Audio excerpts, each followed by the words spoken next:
My name's Cosmo. My name is Tally. I'm Johnny. Collectively, we are Ferraro, and this is In Conversation with Joe Leary.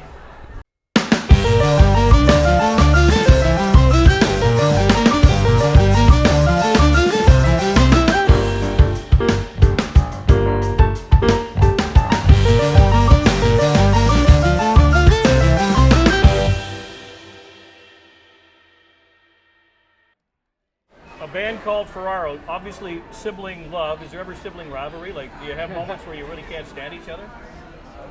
More moments of not standing each other than the sibling love, I think. But the good far outweighs the bad. And in order to be in a band together and travel together and possibly accommodate with each other together, you have to be able to get along. Otherwise, this thing wouldn't work out, right? I think it kind of always outlasts the arguments that we have. Being brothers, you can never really totally disband. We're always going to be there, so we find to get over the arguments, and music will continue. So obviously you must have all had similar visions or a similar interest in music. Was it forced on any of you, or did you willingly just go, I want to get involved in this? No, we were very willingly. We all sort of took up our instruments individually.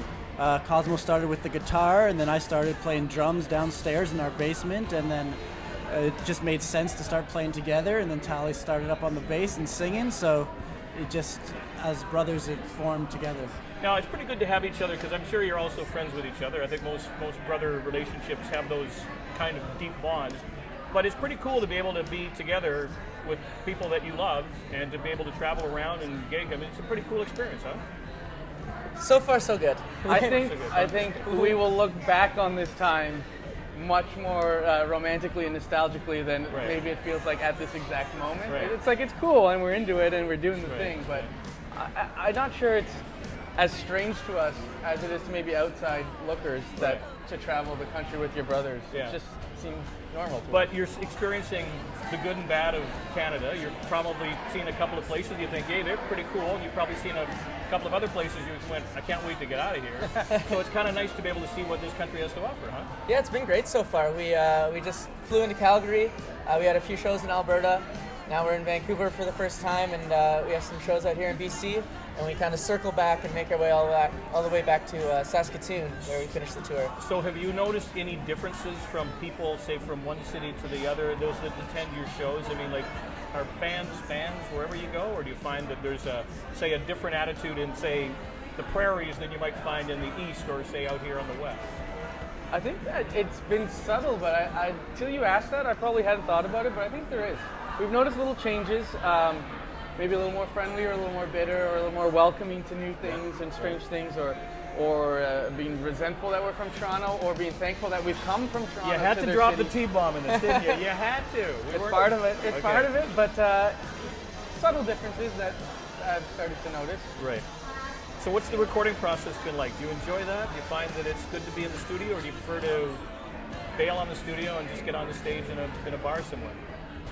I think we're most comfortable as a live band, although creating music is sort of what I enjoy most about this whole process, is not even the recording of the songs, but just the coming up with them, the initial spark. And we've done a lot of different approaches to songwriting in the last few years, where originally it was just one of us writing a song by ourselves and sort of bringing it to the band, and the three of us would flesh it out into, a live rock and roll sort of fully fleshed out project. But we started like doing some co-writes with some other musicians and sort of recording as we were writing. So there's really no one way that we have gone into it, and it's sort of come out in all different projects. Is it flesh it out or flush it out? Flesh it out.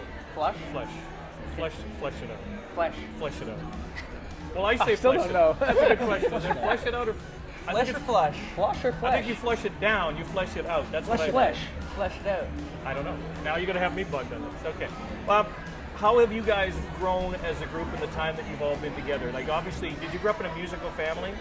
Like, was music musical prominent in the house? in that our parents were great music lovers, crazy record collection. Right. They didn't play themselves, but our mom and our uncle started a music venue in Toronto, the Cameron House. A well-known music venue. well-known. Yes. The Cameron House has Yeah. been a live music venue for almost 40 years now. So that obviously had a large impact on us. So what would be on the bucket list right now? Like if you could, say, be touring around and you ran into, name a singer, name a songwriter, name an artist that you would go, holy shit, this is cool, I'm meeting so-and-so. Who would that be? I think number one on the list would probably be Paul McCartney. We're McCartney, very big yeah. Beatles fans Yeah, growing up, okay. and they're probably one of our biggest influences. So meeting Paul would be quite the honor. Okay, would you all agree on that? That's got to be number one for sure. We're all Paul guys. Paul? Secondly, like we've actually had the experience of meeting him and even playing some shows with him, but I'm a big Sam Roberts fan. Sam Roberts. And like Okay. classic Don't Meet Your Heroes, Yeah. their hero was not Sam Roberts because that Right. guy is lovely. No, but you know, sometimes you meet somebody that wasn't your hero, but they become your hero because they're better than you expected them to be. And I've heard good things. I've met Sam. Sam checks is all a the decent dude. boxes. Yeah. Yeah. Okay, so do you have a mission statement here? Do you have like a 3-year plan, a 5-year plan? Like what's the goal? You want to do this, obviously, you want to be ultra successful at this. Are you setting a goal for yourself? Within 2 years, I want to be playing there, or within 5 years, I want to be here. I think we're just trying to have a constant build. We Right. just put out a new single last week, You Look Good Like That. It's the first song we put out in 2 years. It's our first one with Warner Music, Right. a new label that we signed with. So Shout out to Warner Music, by the way. Shout out to Warner Music. So we're just trying to build. You know, this is our first Western tour of Canada. I think we'd like to come back. We're already playing the next one, hopefully with an opening slot with another band. And we have an EP that we're going to release sometime this summer or fall. So just constantly looking to one-up ourselves. And maybe a duet with Paul McCartney down the road, huh? There you go. Cheers, guys. Cheers. Cheers. Ferraro.